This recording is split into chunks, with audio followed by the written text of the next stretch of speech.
नमस्कार जय जगन्नाथ समस्त को। तो आज टॉपिक टी आपणकर सीनियर सिटीजन कार्ड विषय तो यहाँ कौ मैंने अप्लाई करेंगे एवं यहाँ इलिजिबिलिटी कौन यार लाभदायक कौन कौन सब बेनिफिट रही से सब विषय कथा गोटे वीडियो तो वीडियो को शेष पर्यंत देखो जमा भी स्किप करेंगे स्टेप बाय स्टेप देखा।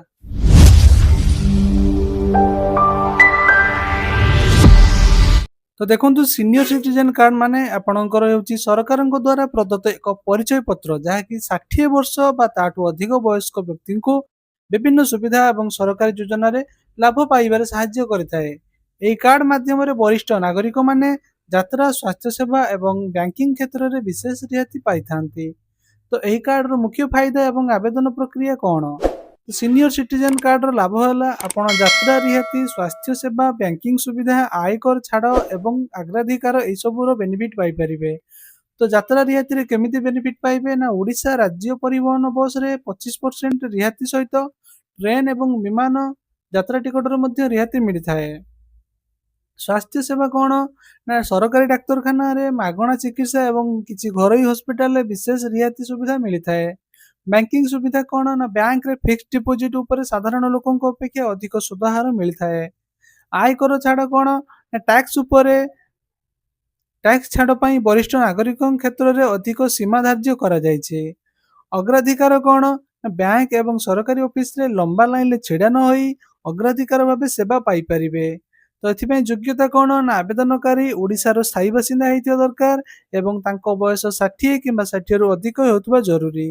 तो एथिपई आवश्यक डॉक्यूमेंट कौन ना आपण आधार कार्ड एवं गोटे हाफ फोटो देई आपण एटा को अप्लाई करि परिबे। तो चलंतु एबे अप्लाई प्रोसेस देखिबा। तो सर्वप्रथम आपण जेकोनोसी गोटे ब्राउजर को जाई सिटीजन पोर्टल लिखिबे। सिटीजन पोर्टल लिखला पर आपको एमती किसी फास्ट इंटरफेस आसीबो। तो सेइथिरे सिटीजन पोर्टल क्लिक करिवे। सिटीजन पोर्टल क्लिक कला परे आपको एभली किसी इंटरफेस आसीबो। तो आपण एठी कोन करिवे ना आपणकर न्यू यूजर रजिस्टर ऊपर क्लिक करिवे। रजिस्टर रे क्लिक कला परे आपको एमती आसीबो। तो ये आपण निजर फास्ट नेम देबे जदि आपणकर मिडिल नेम किछि अछि देबे तापर आपणकर लास्ट नेम टी देबे। तापर आपणकर मोबाइल नंबर टी एठी एंटर करिवे। तापर आपणकर ईमेल आईडी टी एठी एंटर करिवे। एटा ऑप्शनल अछि आपण चाहिले देई परिबे नले छाडी परिबे। तापर आपण निजर जेंडर टी देबे मेल किबा फीमेल किबा ट्रांसजेंडर जहा भी अछि आपण एठी एंटर करिवे। तापर आपणकर डेट ऑफ बर्थ एठी एंटर करिवे। तापर आपण एक लॉगिन आईडी चूज करिवे। लॉगिन आईडी देला परे आपण एठी निजर गोटे पासवर्ड आपण चूज करिवे।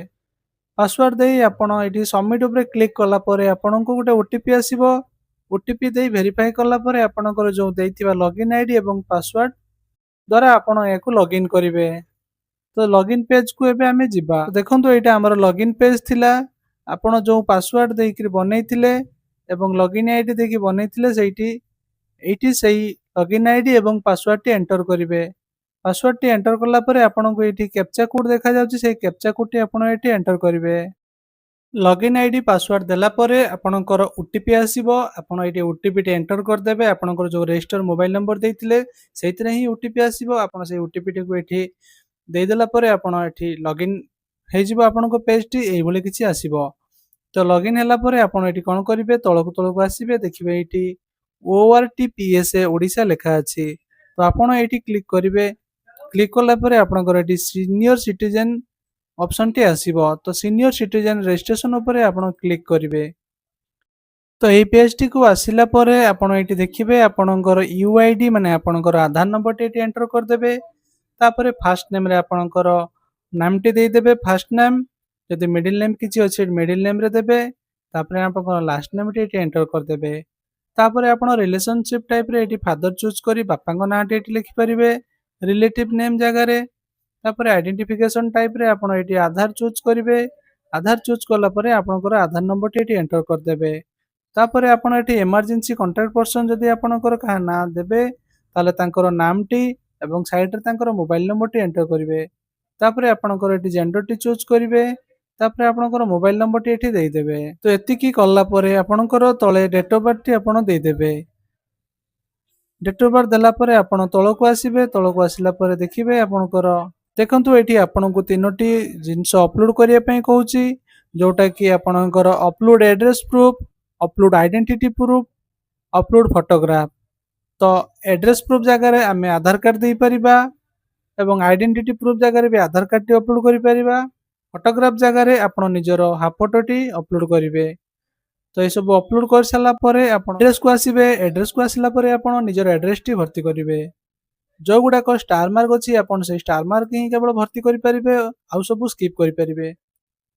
आपणकर विलेज टी एठी देदेबे, तापर आपणकर ब्लॉक किंबा मंडल एठी देदेबे, तापर आपणकर एठी डिस्ट्रिक्ट चूज करेंगे, तापर पुलिस स्टेशन चूज करेंगे, आपणकर पिन कोड टी एठी एंटर कर देबे। तापर ड्यूरेशन ऑफ स्टे आपण केते दिन होला एठी रहिलेनी, आपणकर जो एड्रेस टी दउचंती सेही एड्रेस टी आपण जदी सेठिकार जन्म स्थान ताले आपणकर जन्म मसिया आपणकर केते बयस हैला सेठी आपण मेंशन करि परिबे। तापर आपणकर जदी प्रेजेंट एड्रेस और परमानेंट एड्रेस सेम अछि ताले आपण एठी यस करिवे। यस करला परे आपणकर ऊपर जो एड्रेस आपण भर्ती करथिबे सेटा ऑटोमेटिक तळको पळे आसीबो। तापर आपण सेल्फ डिक्लेरेशन ऊपर क्लिक करिवे। आपणकर जदी क्रिमिनल रिकॉर्ड किछि अछि ताले आपण एठी यस करी आपण एठी एफिडेविट टी को पूर्ण करिवे। जदी सेमति किछि नाही ताले आपण एठी नो रे क्लिक करी आपण ऑल द इन्फॉर्मेशन जगह रे टिक करी आपण एठी सबमिट रे क्लिक करिवे। सबमिट रे क्लिक करला परे आपनको पेमेंट मागिबो, आपण 50 टंका पेमेंट कर देबे। पेमेंट करला परे आपनकर गुटे सर्विस रिक्वेस्ट नंबर आसीबो। तापर आपनकर एटा केमती कोन ठीक हैला कि नाही होम पेज को आसी आपण पुणी सही ORTPS ऊपर आसिला परे आपनको एमती आसीबो सीनियर सिटीजन। तो eighty search and view senior citizen request ऊपर क्लिक करिवे। क्लिक कला परे आपनकर जो सर्विस रिक्वेस्ट नंबर टे आसीथिबो आपण एटी एंटर करिवे। आ आपनकर नाम टी एटी एंटर करिकि एटी सर्च करला परे आपनकर एटी देखै दबो स्टेटस रे कोन स्टेटस अछि। तो एई भली भाबरे आपण भी आवेदन करि परिबे। तो जदि वीडियो टी आपनको भलो लागि थाए ताले निश्चित भाबरे उडे लाइक करिवे एवं जो मानको एटा जरूरी अछि सेई मानको शेयर कर देबे। एवं आपण जदि हम चैनल को पर्यंत सब्सक्राइब करनाथि ताले सब्सक्राइब करी बेल आइकन टी को दबाई देबे। रहउची जय जगन्नाथ। पुणी देखा हबो आउ एको नया वीडियो रे।